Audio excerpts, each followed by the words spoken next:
तो सभी विद्यार्थी जी को दिल से जय हिंद। आज हम समझेंगे क्लास 10th का मैथ प्रश्नावली 2.4। इसके पिछले वाले वीडियो में यानी प्रश्नावली 2.4 का हम क्वेश्चन नंबर 1 हम बता दिए हैं, ठीक है। और उसमें हम आपको एक क्वेश्चन होमवर्क में दिए थे। मैं आशा करता हूं कि उसको आप लोग प्रैक्टिस करने के लिए उस क्वेश्चन को हल किए होंगे, ठीक है। तो चलिए आज के इस वीडियो में हम समझेंगे प्रश्नावली 2.4 का क्वेश्चन नंबर 2 और 3 समझेंगे। क्या समझेंगे? क्वेश्चन नंबर 2 और 3 समझेंगे, ठीक है। तो सबसे पहले यहाँ देखेंगे हम क्वेश्चन नंबर 2। क्वेश्चन नंबर 2 में क्या दिया है कि एक त्रिघात बहुपद प्राप्त कीजिए जिसके शून्यकों का योग दो शून्यकों की एक साथ लेकर उनके गुणनफलों का योग तथा तीनों शून्यकों के गुणनफल क्रमशः 2, -7 और -14 दिया है। यानी जो शून्यक है, शून्य कितना दिया है बाबू? सबसे पहले इस क्वेश्चन में आपको इसको देखना है, इसको इतना शून्य क्या दिया है। यानी यहाँ देखिए शून्यकों का योग क्या दिया है? शून्यकों का योग दिया है आपका 2। क्या दिया है? 2 दिया है, ठीक।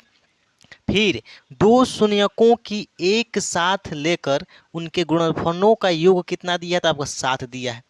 फिर तीनों शून्यकों के गुणनफल कितना दिया? तो 14। यानी तीनों शून्यकों का गुणनफल यानी गुणा करने के बाद कितना दिया है? तो 14 दिया, -14 दिया है, ठीक है। तो चलिए इस क्वेश्चन को सबसे पहले हम हल करते हैं। सबसे पहले आपको पता होगा अल्फा बीटा और गामा के बारे में। यहाँ पर त्रिघात बहुपद के लिए हम अल्फा बीटा गामा लेंगे, ठीक है। तो यहाँ लिखेंगे, फॉर्मूला से करेंगे, लिखेंगे alpha plus beta plus gamma बराबर क्या होता है? -b/a होता है। समझ में आ गया? यहाँ तक कोई दिक्कत है? यानी त्रिघात बहुपद के लिए आप क्या लेते हैं? Alpha plus beta plus gamma बराबर -b/a, ठीक है। चलिए अब यहाँ पर हम देखेंगे, अब इसको निकालने के लिए यानी इसका मान निकालने के लिए हम क्या करेंगे? सबसे पहले यहाँ आप लोग दिमाग ये लगाना है कि शून्यकों का योग क्या दिया है आपका? पहले 2 दिया है। क्या दिया है? 2। शून्यकों का योग कितना दिया है? 2। तो ये शून्य का योग है ना, तो इस तीनों का योग कितना दिया है? Alpha plus beta plus gamma का योग कितना दिया है? तो 2 दिया है, केवल 2 दिया है, ठीक है। इन तीनों की जगह पे हम क्या रखेंगे? 2 रखेंगे। 2 रख दिए। -b/a है तो इसको हम ऐसे ही उतार देंगे, उतार दिए, ठीक। चलिए अब हम 2 के नीचे क्या मानते हैं? हम 1 मानते हैं। मान लिए 1। अब जब इसका हम क्रॉस मल्टीपल करेंगे यानी क्रॉस गुणा करेंगे, तिरछा तिरछी, तो ये क्या हो जाएगा आपका? इसका गुना हम 1 से गुना करेंगे -b में तो हो जाएगा -b बराबर, इसका गुना यानी 2 से गुना करेंगे a में तो आपका क्या हो जाएगा? 2a हो जाएगा। हो गया? हो गया ना। अब यहाँ देखिए, अब माइनस यहाँ हटाने के लिए हम क्या करते हैं? दोनों पक्षों में माइनस से गुना करते हैं। अगर हम -b में माइनस से गुना करेंगे, -b में अगर हम माइनस से गुना करेंगे तो माइनस माइनस क्या हो जाएगा आपका? प्लस हो जाएगा। ये प्लस में है ना, 2a आपका प्लस में, अगर हम माइनस से गुना करेंगे +2a में तो प्लस माइनस प्लस क्या हो जाएगा? माइनस हो जाएगा। तो ये हो जाएगा आपका -2a हो जाएगा, ठीक है। चलिए अब यहाँ पे आपका b का मान निकल गया, b का मान निकल गया ना। अब हम क्या करेंगे इसके बाद से? अब यहाँ क्वेश्चन में दिया है दो शून्यकों की एक साथ लेकर, यानी दो शून्यकों को हम एक साथ लेकर के उनके गुणनफल का योग निकालेंगे। यानी गुणनफल का योग कितना दिया है? तो -7 दिया है। अब देखिए यहाँ समझेंगे सूत्र के सहायता से, तब समझ में आएगा। यहाँ देखिए, अब इसको हम क्या करते हैं? यहाँ पे लाइन खींच देते हैं। चलिए अब यहाँ देखिए, ये हो जाएगा alpha beta, alpha into beta, ठीक है। बीच में इंटू एन गुना चिन्ह रहता है, तो alpha into beta plus beta into alpha plus alpha नहीं गामा, इसको गामा बोलते हैं, सॉरी इसको गामा बोलते हैं। देखिए alpha into beta plus beta into gamma plus gamma into alpha बराबर -7। यानी देखिए दो शून्यकों की एक साथ लेकर, तो हम दो शून्य के एक साथ लिए हैं ना, alpha beta plus beta gamma plus gamma alpha लिए हैं कि नहीं? यानी दो शून्य के एक साथ लिए हैं और उनके गुणनफल यानी इसका गुणनफल का योग कितना दिया था? -7 दिया है। क्या दिया? यहाँ -7 दिया है। तो यहाँ लिख देंगे बाबू हम -7। यानी ये तीनों का गुणनफल मिला करके यहाँ क्या दिया है? -7 दिया है। यहाँ इस शून्यकों का योग कितना दिया था, 2 दिया था। यहाँ तीनों शून्यकों यानी 2 शून्यकों के एक साथ लेकर इसका गुणनफल कितना दिया है, -7 दिया है। तो यानी तीनों का जो गुणनफल का योग कितना है, -7 हो गया। ठीक है, अब इसको हल करते हैं। अब इसका फॉर्मूला आपका क्या होता है, यानी इसका क्या होता है, C/A होता है ना। तो ये यहाँ पे हो जाएगा C/A बराबर -7 हो गया। अब हम क्या करेंगे, C/A लेंगे, -7 के नीचे हम 1 मान लेंगे, तो -7/1। ठीक है, अब इसका जब हम क्रॉस मल्टीपल करेंगे, 1 से गुणा करेंगे C में, जिसका मान निकालना रहता है उसको हम इधर लिखते हैं। ठीक है, तो C बराबर, अब -7 में A से गुणा करेंगे तो क्या हो जाएगा, -7A। अब यहाँ आपका C का मान आ गया। ठीक है, आ गया कि नहीं आ गया, आ गया। चलिए अब हम यहाँ क्या करेंगे, एक और लाइन ऐसे खींच देंगे। अब यहाँ देखिए, यहाँ तक तो हो गया, 2 शून्यकों के एक साथ लेकर हो गया ना, इसका गुणनफल कितना दिया था, -7। अब यहाँ देखिए, तथा तीनों शून्यकों के गुणनफल, तीनों शून्यकों के गुणनफल आपका -14 लेंगे। कितना लेंगे, -14 लेंगे। ठीक है, तीनों शून्यकों के गुणनफल -14। ठीक है, अब यहाँ पर तीनों शून्यकों का गुणनफल क्या होता है, आपका सूत्र पता होगा, अल्फा होता है इंटू बीटा इंटू गामा होता है। इसको अल्फा बोलते हैं, बीटा बोलते हैं, गामा बोलते हैं। ठीक है, बराबर, अब इसका तीनों शून्यकों का गुणनफल क्या लेंगे हम, -14। क्या लेंगे, -14, यहाँ लिख देंगे -14। ठीक है, अब चलिए, अब alpha into beta into gamma बराबर क्या होता है, D/A, -D/A होता है, -D/A होता है। ठीक है, तो यहाँ क्या लेंगे, -D/A, यानी alpha into beta into gamma बराबर क्या होता है, -D/A होता है ना, तो -D/A ले लिए, बराबर में क्या है आपका, -14 है। ठीक है, अब -D/A बराबर 14 के नीचे हम क्या मान लेंगे, 1 मान लेंगे। ठीक है, अब इसका गुना इसमें करेंगे, 1 से गुना करेंगे D में, तो -D होगा, होगा ना, होगा। अब A से गुना करेंगे -14 में, तो क्या हो जाएगा, -14A हो जाएगा। ठीक है, अब माइनस माइनस आपका कट गया, तो D बराबर कितना आ गया बाबू, 14A आ गया। D का मान कितना आ गया, 14A आ गया। ठीक है, अब आपको क्या करना है, अब इसमें त्रिघात बहुपद प्राप्त करना है। देखिए क्वेश्चन में पहले ही यहाँ लिख दिया है, इसको और सीधा कर देते हैं। हाँ, क्वेश्चन में यहाँ पहले ही लिख दिया है कि एक त्रिघात बहुपद प्राप्त कीजिए जिसके शून्यकों का योग आपका दे दिया है। ठीक ना, शून्यकों का योग दिया है, गुणनफल भी दिया है।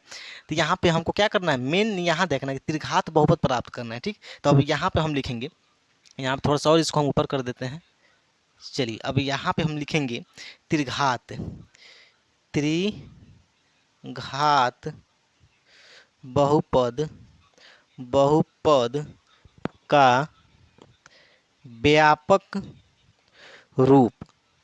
त्रिघात बहुपद का व्यापक रूप क्या होता है बाबू, तो त्रिघात बहुपद का व्यापक रूप आपका होता है AX³ plus BX² plus CX plus D। यही आपका क्या होता है, त्रिघात बहुपद का व्यापक रूप होता है। ठीक है, अब देखिए, अब यहाँ पे हम क्या करेंगे, लिखेंगे AX³ प्लस, अब B का मान आपका क्या दिया है, यहाँ निकला है ना, B का मान क्या निकला है, -2A। अब इसी में हम क्या करेंगे, BCD का मान हम रखेंगे। ठीक है, इस व्यापक रूप में हम क्या करेंगे, BCD का मान रखेंगे। तो यहाँ B का मान कितना दिया, -2 दिया है ना, यहाँ लिखेंगे कोष्टक में -2A। अब x² है तो क्या लगा देंगे, x², प्लस है तो प्लस। ठीक है, अब C का मान कितना दिया था, -7A, तो यहाँ क्या लिखेंगे, -7A। उसके पास क्या है, x है ना, तो x प्लस, अब D का मान कितना दिया था, 14A दिया है। यहाँ तो कोई दिक्कत, और इसको हम ऊपर कर लेते हैं। चलिए, यहाँ तो कोई दिक्कत है जी, कोई दिक्कत नहीं। चलिए अब आगे हम हल करेंगे। अब जैसे AQ है ना, AX³ है, तो इसको हम ऐसे उतार लेंगे, AX³। अब देखिए यहाँ प्लस माइनस क्या हो जाएगा, -2A² प्लस माइनस क्या हो जाएगा, माइनस, ये क्या हो जाएगा, 7AX हो जाएगा, गुना हो जाएगा इसमें, 7A में x गुना हो जाएगा, तो 7AX हो जाएगा, प्लस क्या हो जाएगा, 14A हो गया, 14A हो गया ना। अब यहाँ पर देखिए, अब यहाँ पे हम क्या करेंगे, अब इसमें देखिए कि इसमें भी A है, इसमें भी A है, इसमें भी A है, इसमें भी, यानी सबके साथ A है, यानी सबके साथ A है ना, तो हम एक क्या करेंगे, कॉमन कर लेंगे, कॉमन ले लेंगे। ठीक है, तो ये हो जाएगा आपका x³ माइनस, ये क्या बच जाएगा आपका 2x² बच जाएगा, क्योंकि हम यहाँ पे a तो कॉमन ले लिए, सबके लिए a कॉमन लिया ना, सब में जब a है तो हम a को क्या कर लिए, कॉमन ले लिए। ठीक है, अब माइनस है तो माइनस, अब 7x बचेगा यहाँ, क्योंकि a हम कॉमन ले लिए हैं। अब प्लस यहाँ क्या बचेगा, 14 बचेगा। ठीक है, अगर हम a से अगर हम सब में गुना करते हैं तो फिर से हमको यही प्राप्त होगा, यानी यही मिलेगा। ठीक है, तो यहाँ पर हम एक क्या किए हैं, कॉमन ले लिए हैं। ठीक, अब यहाँ देखिए, अब एक हम क्या करेंगे, इग्नोर कर देंगे, हटा देंगे, इसको छोड़ देंगे। ठीक है, क्योंकि हमको केवल त्रिघात बहुपद से मतलब है। ठीक है, तो यहाँ क्या लिखेंगे, अब इसी को हम क्या करेंगे, नीचे लिख देंगे बराबर x³ minus 2x² minus 7x plus 14। यही आपका क्या हो जाएगा, आंसर हो जाएगा। क्या हो जाएगा, यही आपका त्रिघात बहुपद हो जाएगा। क्या हो जाएगा, त्रिघात बहुपद हो जाएगा। ठीक है, आप लोग इसको कई बार जब प्रैक्टिस करेंगे ना तो आपको समझ में आ जाएगा। ठीक है, अब हम समझेंगे क्वेश्चन नंबर 3 में दिया है, यदि बहुपद x³ minus 3x² plus x plus 1 के शून्यक a minus b comma a plus b हो तो a और b का मान ज्ञात कीजिए। ये बहुत आसान है। ठीक है, इसमें आपका बहुपद दे दिया है, जिसका शून्यक भी दे दिया है, a माइनस b दिया है और a प्लस b दिया है, ए और बी का मान ज्ञात करना है। ठीक है, तो सबसे पहले हम क्या करेंगे, यहाँ पे लिखेंगे हल लिख दिए हैं। अब लिखेंगे यहाँ पे alpha plus beta plus gamma बराबर क्या होता है, माइनस बी बटा ए। ये आपको फॉर्मूला याद करना बहुत जरूरी है। ठीक है, बीटा का मान क्या दिया है, ए दिया है, यहाँ बीच में ए रहेगा, छूट गया यहाँ पे, बीटा का मान यहाँ ए रहेगा, फिर कॉमा रहेगा। ठीक है, तो अल्फा का मान आपका a माइनस बी दिया है, बीटा का मान आपका a दिया है, फिर से गामा का मान a प्लस बी दिया है। ठीक है, इसको और दूर दूर लिख देते हैं ताकि आपको समझ में आएगा। देखिए, ये आपका क्या है, ये आपका अल्फा का दोनों क्या है, अल्फा का मान है, फिर से यहाँ पे a है तो a आपका क्या है, ये आपका बीटा का मान है। किसका मान है, बीटा का मान है। फिर से आपका a प्लस बी क्या है, a प्लस बी आपका ये किसका मान है, दोनों किसका मान है, तो ये आपका गामा का मान है। ठीक है, तब तीनों में हम क्या करेंगे, अल्फा और बीटा का मान क्या करेंगे, रखेंगे। ठीक है, चलिए अब यहाँ क्या करेंगे, हम इसमें रखेंगे, तो अल्फा की जगह आप क्या लिखेंगे, a माइनस बी रख दिए, प्लस है तो प्लस, बीटा की जगह आप क्या रखेंगे, a रखेंगे, फिर प्लस है तो प्लस, फिर गामा की जगह आप क्या रखेंगे, a प्लस बी रखेंगे, तो a प्लस बी रख दिए ना। अब बराबर माइनस क्या है, माइनस बी बटा ए है, तो माइनस बी बटा ए हो जाएगा। ठीक है, चलिए अब इसको हम यहाँ पर देखेंगे, अब यहाँ पे कितना ए है, तो 1 2 3, यानी 3 गो ए है ना, तो इसका मतलब क्या हो जाएगा, 3 ए हो जाएगा। यानी कितना ए है, 1 2 3 है, तो 3 ए हो जाएगा, हो गया। अब यहाँ क्या हो जाएगा, अब माइनस बी और प्लस बी आपका क्या हो जाएगा, कैंसिल हो जाएगा। ये माइनस बी है ना, ये प्लस बी है, तो कैंसिल हो गया। अब यहाँ क्या बच गया, 3a बराबर माइनस बी बटा ए, माइनस बी बटा ए। तो माइनस बी का मान कितना दिया है बाबू, माइनस बी यही ना है। देखिए, अब इसको हम ए मानते हैं, इसको बी मानते हैं, तो माइनस बी का मान कितना हो जाएगा, -3 हो जाएगा। क्या हो जाएगा, -3 हो जाएगा। तो यहाँ लिखेंगे -3। अब ए का मान कितना है, तो 1 रहे, इसके आगे कुछ नहीं, तो 1 मानते हैं ना, तो ये क्या हो जाएगा, 1 बटा 1। यहाँ तक समझ में आया है, यहाँ तो कोई दिक्कत नहीं ना है। एक बार और समझिए, इसको खूब ध्यान से समझिए ना। इसको माइनस बी है तो माइनस बी हम इसको मानते हैं, व्यापक रूप लेंगे तो आपका क्या हो जाएगा, यानी बी का इसको ए का मान 1 होगा, आगे 1 मानते हैं। अब बी का मान क्या हो जाएगा, -3, तो बी की जगह पर -3 रख दिए। ए है तो 1 मान यहाँ पे 1 छिपा रहता है, तो 1 लिख दिए। ठीक, चलिए अब हम क्या करेंगे, यहाँ पे अब यहाँ पे लिखेंगे 3a बराबर, हम 1 मानते हैं या नहीं मानते हैं, तो यहाँ क्या लिखेंगे, -3। क्या लिखेंगे, -3। इसको हम हर को क्या कर हटा भेज सकते हैं। ठीक है, तो 3a बराबर -3 हो गया। अब यहाँ हम लिखेंगे a बराबर -3 बटा 3, ये भागा में, ये गुना में इधर आएगा तो भागा में हो जाएगा, तो ये 3 3 कट गया ना, तो a बराबर क्या बचेगा, -1, यानी एक मान कितना गया, -1 आ गया। कितना गया, एक मान -1 आ गया। ठीक है, अब हमको निकालना है बी का मान। किसका मान, 1 मान आ गया ना, अब बी का मान निकालना है। तो यहाँ से हम क्या कर देते हैं, इसको चलिए यहाँ से ऐसे हम इसके नीचे कर देते हैं। ठीक है, चलिए अब हम क्या करेंगे, अब हम लेंगे alpha into beta into gamma बराबर क्या होता है, -d बटा ए होता है कि नहीं होता है बाबू, होता है। इसको हम हल्का सा और ऊपर कर लेते हैं। चलिए अब यहाँ पे अल्फ़ा का मान कितना दिया है, तो ए माइनस बी क्या दिया है, a माइनस बी। ठीक, अब यहाँ पे बीटा का मान कितना दिया है, तो बीटा का मान ए दिया है तो क्या लिखेंगे, ए लिखेंगे। फिर यहाँ गामा का मान कितना दिया है, तो ए प्लस बी दिया है, तो कोष्टक में लिख लेंगे ए प्लस बी बराबर आपका क्या है, अब डी। तो डी आपका क्या है, तो ये होता है ना, देखिए ये ए होता है, ये बी होता है, ये सी होता है, ये डी। तो डी का मान कितना दिया था, एक दिया है, तो ऊपर में हम क्या लेंगे, -1 लेंगे, क्या लेंगे, -1 लेंगे। फिर नीचे क्या है आपका, ए है, तो एक मान ये है ना, यानी ए है, तो इसके आगे कुछ नहीं है, तो एक मानते हैं, तो ये भी क्या हो जाएगा आपका, एक मान एक हो जाएगा। ठीक है, चलिए अब इसको हल करेंगे तो आपका बी का मान निकल जाएगा। देखिए कैसे, अब यहाँ पे हम क्या करेंगे, अब इसको हम एक में गुना करेंगे, इसको इन दोनों को हम क्या करेंगे, एक में गुना कर देंगे। ठीक है, देखिए कैसे, क्योंकि a माइनस बी फिर से इंटू ए प्लस बी, ये किसका फॉर्मूला होता है, तो ए स्क्वायर माइनस बी का फॉर्मूला होता है। ठीक है, तो क्या हम इन दोनों की जगह पे हम इसको लिख सकते हैं कि नहीं लिख सकते हैं, लिख सकते हैं। ठीक, तो चलिए इसको लिखिए, तो लिखेंगे ए स्क्वायर माइनस बी स्क्वायर, अब यहाँ पे ए है, इंटू में यानी गुना में ए है, तो क्या लगा देंगे, ए लिख देंगे, बराबर ये कट जाएगा तो आपको क्या बचेगा, एक ही बचेगा, -1 बचेगा। क्या बचेगा, -1 बार में कटेगा तो -1 बचेगा। ठीक है, चलिए अब यहाँ पर देखिए ए स्क्वायर माइनस बी स्क्वायर आ गया ना।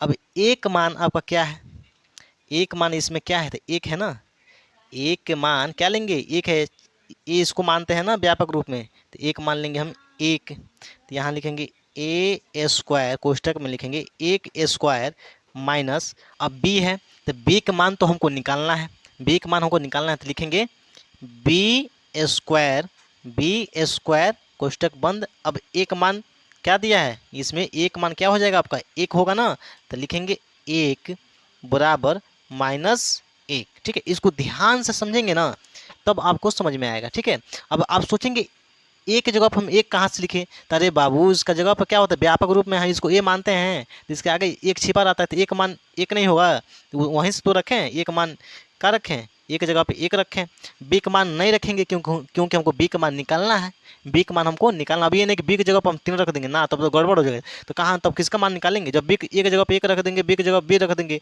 तो कहाँ इसका आएगा आंसर। ठीक है, तो हमको बी का मान निकालना है। ठीक है, तो हम एक मान रख दिए, बी का मान छोड़ देंगे। ठीक है, तो चलिए अब यहाँ पर हम क्या करेंगे, जब एक का स्क्वायर करेंगे तो आपका क्या हो जाएगा, एक ही होगा, माइनस क्या है, माइनस बी स्क्वायर है, तो इसको ऐसे उतार देंगे। ठीक, अगर हम एक से गुना करते हैं, एक में तो इतना ही होगा, एक से गुना करेंगे बी स्क्वायर में तो इतना ही होगा। ठीक है, तो बराबर क्या हो जाएगा, -1। समझ में आ गया ना, यानी एक से गुना करेंगे दोनों में, तो एक का मतलब क्या, कुछ नहीं, यानी एक से गुना करेंगे तो इतना ही ना आएगा, जितना है उतना ही आएगा।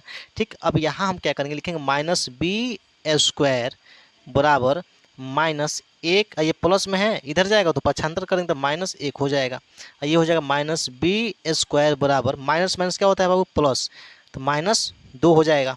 हुआ कि नहीं, क्योंकि माइनस माइनस क्या होता है, प्लस होता है, 2 होता है, लेकिन माइनस का चिन्ह लगता है, तो माइनस माइनस आपका क्या हो जाएगा, ये कट जाएगा, कट गया ना।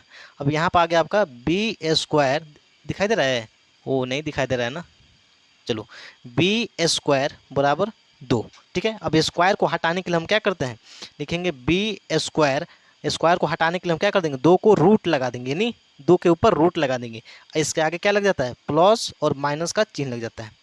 अब ये निकल गया आपका b, यानी a और b का मान निकल गया। ठीक है, स्क्वायर हटाने के लिए हम क्या कर देते हैं, ऊपर से 2 के ऊपर से हम रूट लगा देते हैं, और ये प्लस माइनस क्या होता है, इसके आगे लिख देते हैं। ठीक है, ये नियम होता है, ये नियम होता है। ठीक है, चलिए तो a और b का मान निकालना था, a का मान आपका -1 आ गया, और b का मान आपका क्या क्या आ गया, यहाँ पे b बराबर प्लस माइनस रूट में 2 आ गया, तो यही दोनों शून्य का आपको ज्ञात करना था। ठीक है, चलिए मैं आशा करता हूँ कि आपको एकदम अच्छे से समझ में आ गया होगा। अब अगला जो क्वेश्चन नंबर 4 है और क्वेश्चन नंबर 5 है, इसको हम अगले नेक्स्ट वीडियो में समझेंगे। तब तक के लिए सभी विद्यार्थी जी को दिल से जय हिंद, जय भारत, बाय।